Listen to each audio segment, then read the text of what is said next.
और विभिन्न विभागों के सभी कर्मचारियों को सेवा तीर्थ और नए भवनों की बधाई देता हूं।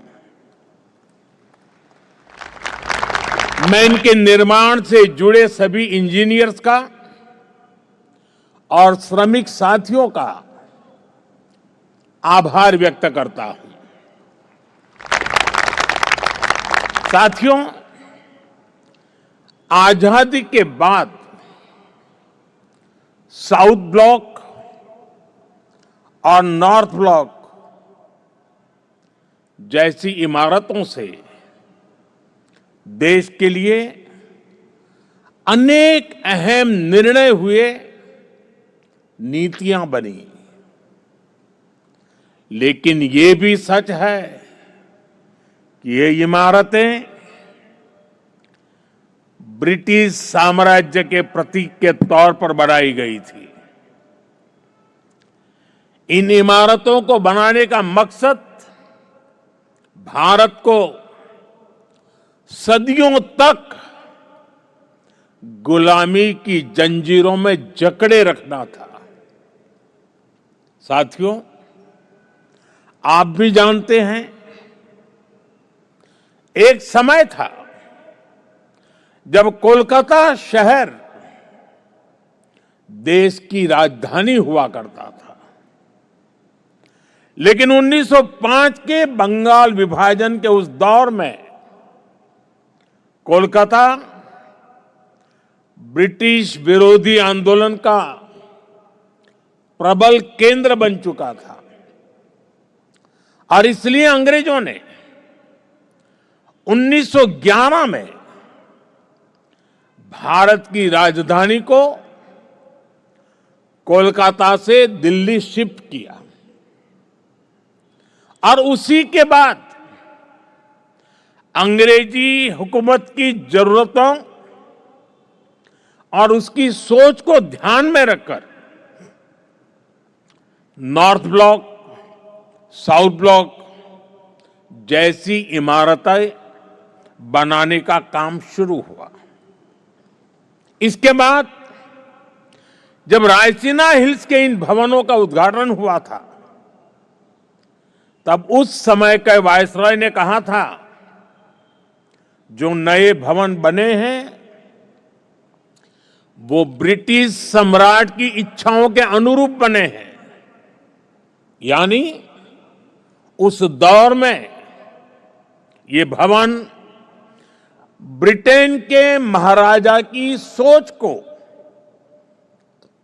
गुलाम भारत की जमीन पर उतारने का माध्यम थे।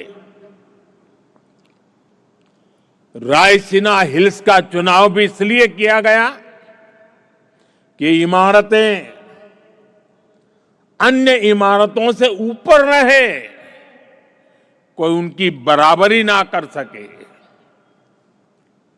अब संयोग से सेवा तीर्थ का ये पूरा परिसर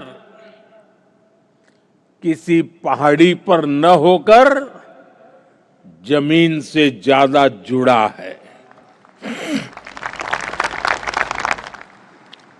साउथ ब्लॉक और नॉर्थ ब्लॉक जैसी इमारतें जहां ब्रिटिश हुकूमत की सोच को लागू करने के लिए बनी थी, वहीं आज मैं गर्व के साथ कह सकता हूं कि सेवा तीर्थ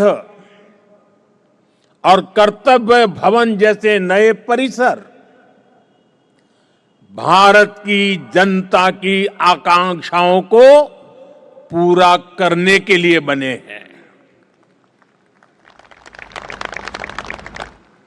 यहां से जो फैसले होंगे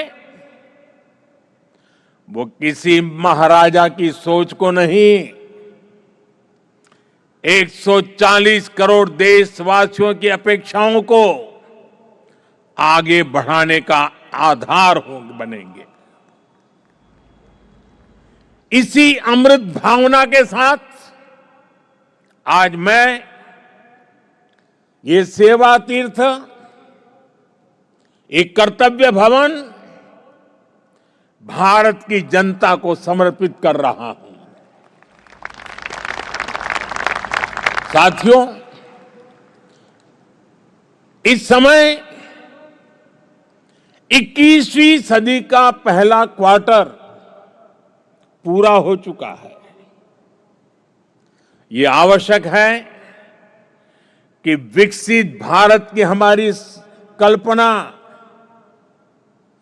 केवल नीतियों और योजनाओं में ही नहीं, हमारे कार्यस्थलों, हमारी इमारतों में भी दिखाई दे, जहां से देश का संचालन होता है वो जगह प्रभावी भी होनी चाहिए और प्रेरणादायी भी होनी चाहिए। वो इंप्रेसिव भी हो और इंस्पायरिंग भी हो। आज नई नई टेक्नोलॉजी तेजी से हमारे बीच जगह बना रही है, लेकिन इन सुविधाओं के विस्तार के लिए, नए टूल्स के उपयोग के लिए पुरानी इमारतें नाकाफी पड़ रही है। साउथ ब्लॉक, नॉर्थ ब्लॉक, पुराने भवनों में जगह की कमी थी, सुविधाओं की भी अपनी सीमाएं थी। करीब करीब 100 साल पुरानी ये इमारतें भीतर से जर्जर होती जा रही थी। इसके अलावा भी कई चुनौतियां थी। मैं समझता हूं इन चुनौतियों के बारे में भी देश को निरंतर बताया जाना जरूरी है। जैसे आजादी के इतने दशकों के बाद भी भारत सरकार के अनेकों मंत्रालय दिल्ली के 50 से ज्यादा अलग अलग स्थानों से चल रहे हैं। हर साल इन मंत्रालयों की इमारतों के किराए पर ही प्रति वर्ष 1,500 करोड़ रुपए से ज्यादा खर्च हो रहे हैं। हर रोज 8 से 10,000 कर्मचारियों को एक इमारत से दूसरी इमारत में जाने का लॉजिस्टिक खर्च अलग होता था। अब सेवा तीर्थ और कर्तव्य भवनों के निर्माण से ये खर्च कम होगा, समय बचेगा और कर्मचारियों के समय की इस बचत से प्रोडक्टिविटी बढ़ेगी। साथियों, इस बदलाव के बीच निश्चित तौर पर पुराने भवन में बिताए गए वर्षों की स्मृतियां हमारे साथ रहेगी। अलग अलग समय की चुनौतियों से जूझते हुए वहां से कई महत्वपूर्ण फैसले किए गए हैं। वहां से देश को नई दिशा मिली, सुधार की अनेक पहलें हुई। वो परिसर, वो इमारत भारत के इतिहास का अमर हिस्सा है। इसलिए हमने उस भवन को देश के लिए समर्पित म्यूजियम बनाने का फैसला किया है। वो युगे युगीन भारत म्यूजियम का ही हिस्सा होगी। वो इमारत देश की आने वाली पीढ़ी के लिए एक प्रेरणा केंद्र बनेगी। नई पीढ़ी के युवा जब वहां जाएंगे तो ऐतिहासिक लेगेसी उनका मार्गदर्शन करेगी। साथियों, विकसित भारत की इस यात्रा में ये बहुत जरूरी है कि भारत गुलामी की मानसिकता से मुक्त होकर आगे बढ़े। दुर्भाग्य है, आजादी के बाद भी हमारे यहां गुलामी के प्रतीकों को ढोया जाता रहा। आप देखिए, पहले क्या स्थिति थी। प्रधानमंत्री निवास जहां है उसे रेस कोर्स कहा जाता था। उपराष्ट्रपति के लिए कोई निवास स्थान तय ही नहीं था।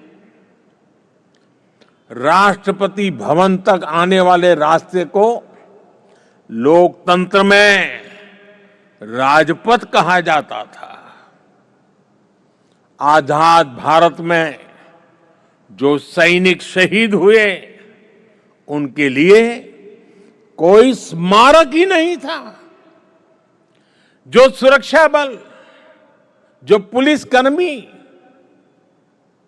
शहीद हुए, उनके लिए भी कोई स्मृति स्थल नहीं था। यानी 1947 में स्वतंत्र हुए देश की राजधानी, जहां से देश के बड़े बड़े निर्णय होते थे, वो पूरी तरह गुलामी की मानसिकता में जकड़ी हुई थी। दिल्ली की इमारतों, सार्वजनिक स्थानों, ऐतिहासिक स्थलों पर गुलामी के चिन्ह ही भरे पड़े हैं। लेकिन साथियों, कहते हैं ना, समय का चक्र कभी भी एक जैसा नहीं रहता। 2014 में देश ने तय किया कि गुलामी की मानसिकता अब और नहीं चलेगी। हमने गुलामी की इस मानसिकता को बदलने का अभियान शुरू किया। हमने वीरों के नाम नेशनल वॉर मेमोरियल बनाया। हमने पुलिस की वीरता को सम्मान देने के लिए पुलिस स्मारक बनाए।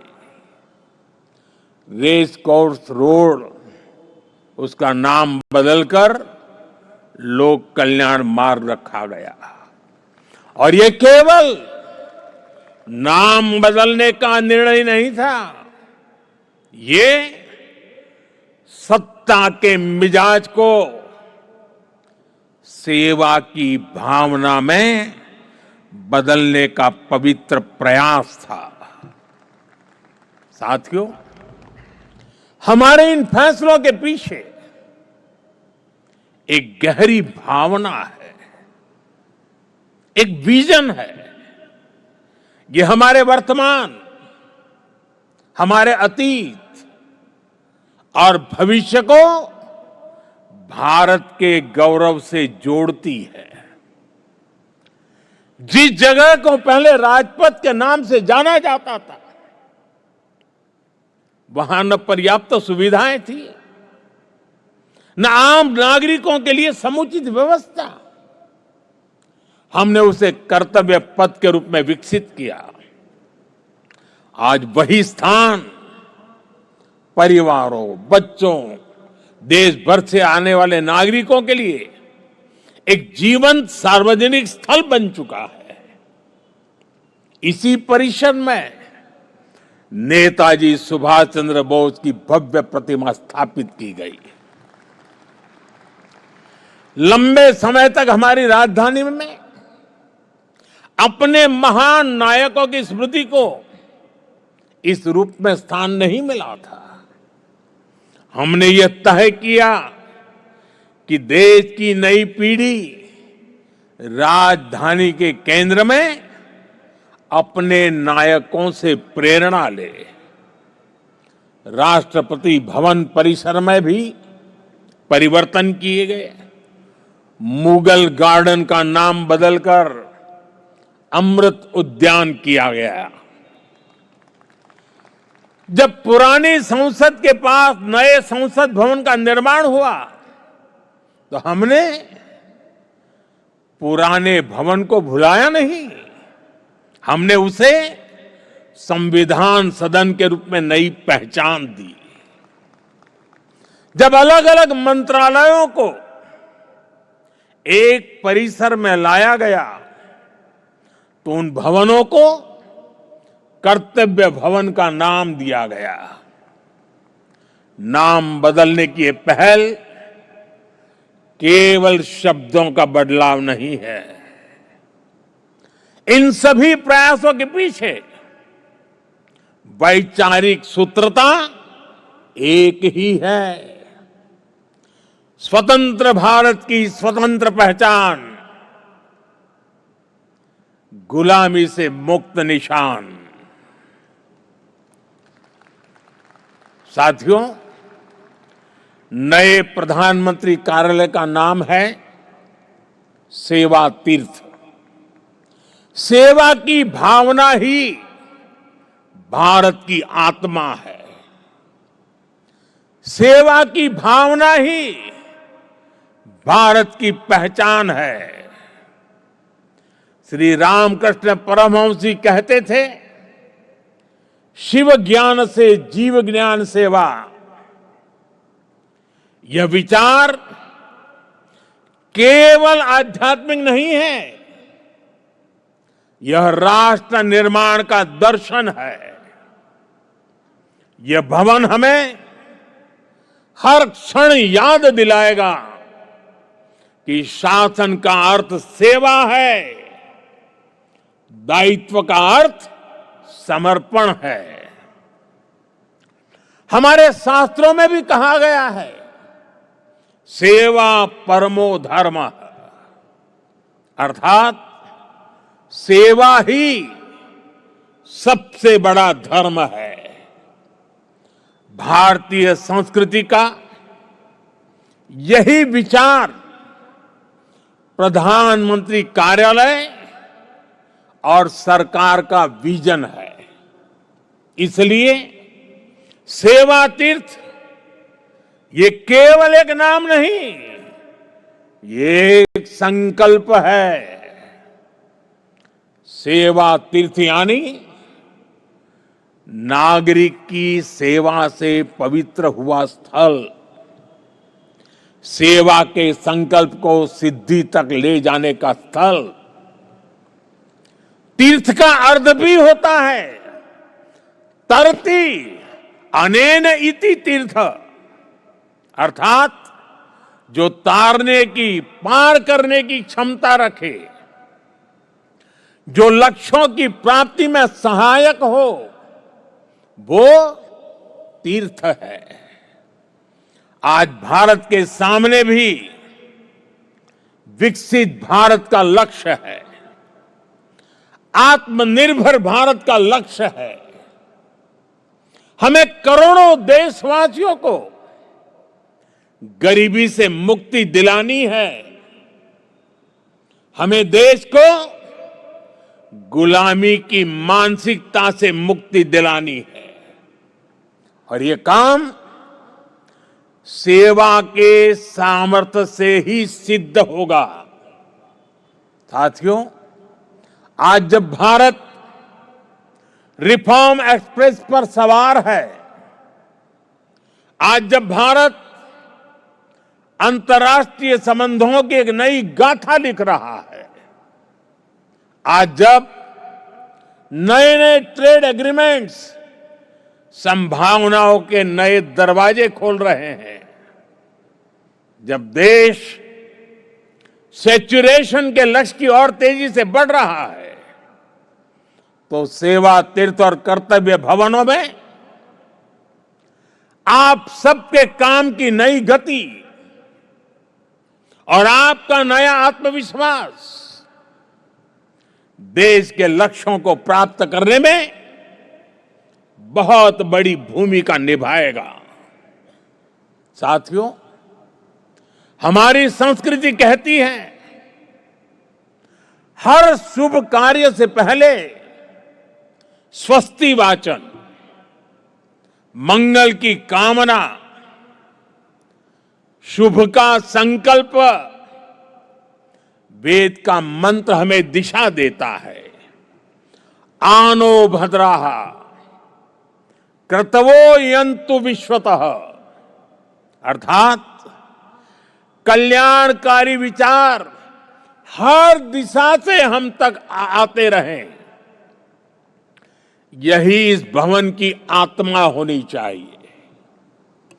भारत के महान लोकतंत्र में जनता के विचार ही हमारी शक्ति है, जनता के सपने ही हमारी पूंजी है, जनता की अपेक्षा ही हमारी प्राथमिकता है, जनता की आकांक्षाएं ही हमारा मार्गदर्शन है।